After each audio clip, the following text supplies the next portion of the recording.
पश्चिम बंगाल में नतीजों से पहले सियासी पारा चरम पर है। ममता बनर्जी की मुश्किलें कम होने का नाम नहीं ले रही। कभी एग्जिट पोल से झटका, कभी हाई कोर्ट से दबाव और अब आधी रात स्ट्रांग रूम ईवीएम पर उठे सवालों पर चुनाव आयोग के जवाब ने सियासत को और गरमा दिया है। आखिर बंगाल में नतीजों से पहले क्यों बढ़ गई है ये बेचैनी।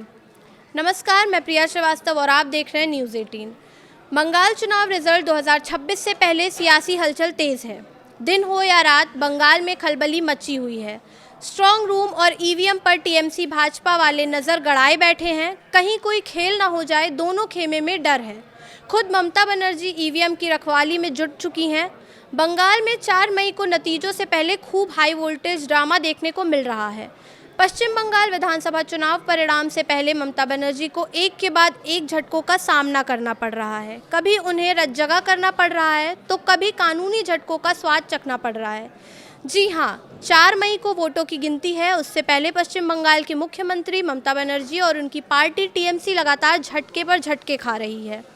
टीएमसी राजनीतिक, कानूनी और प्रशासनिक झटकों को एक साथ झेल रही है। कभी टीएमसी को कलकत्ता हाई कोर्ट से झटका लगता है तो कभी चुनाव आयोग उसके आरोपों को खारिज कर देती है। और सबसे बड़ा झटका तो वो है जो एग्जिट पोल के नतीजों ने दिया है। यही कारण है कि बंगाल में ममता बनर्जी और टीएमसी के वर्कर्स के कान खड़े हो चुके हैं।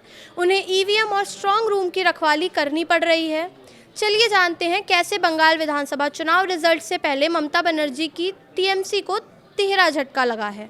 ममता बनर्जी की टीएमसी को पहला झटका 29 अप्रैल को लगा। 29 अप्रैल को आखिरी चरण की वोटिंग थी। वोटिंग खत्म होने के बाद एग्जिट पोल के रिजल्ट आए। एग्जिट पोल के नतीजों ने ममता बनर्जी की मुश्किलें बढ़ा दी है।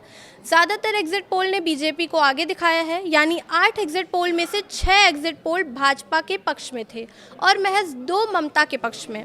वहीं अगर बात करें दूसरे झटके की, तो कलकत्ता हाई कोर्ट ने वोटों की गिनती की प्रक्रिया से जुड़ी टीएमसी की याचिकाएं खारिज कर दी हैं। कोर्ट ने उस याचिका को खारिज किया है जिसमें पश्चिम बंगाल विधानसभा चुनाव में मतगणना पर्यवेक्षक के रूप में केंद्रीय कर्मियों को नियुक्त करने के निर्वाचन आयोग के निर्देश को चुनौती दी थी।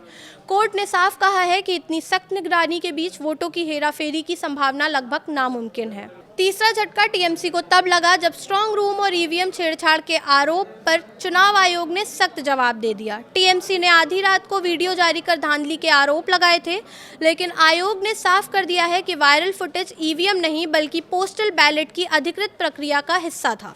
यानी चुनाव आयोग के सबूतों के साथ टीएमसी के दावों को खारिज कर दिया गया। अब बंगाल की सियासत में आरोप प्रत्यारोप और तेज हो गए हैं। फिलहाल बंगाल में नतीजों से पहले सियासी जंग अपने चरम पर है। आरोप, जवाब और चौकसी साथ साथ चल रहे हैं। अब 4 मई को जनता का फैसला बताएगा कि एग्जिट पोल सही थे या ममता फिर खेला कर गई। नज़रें सिर्फ रिजल्ट डे पर टिकी हुई हैं। फिलहाल इस वीडियो में इतना ही। ऐसे ही और वीडियोस के लिए देखते रहिए न्यूज़ 18।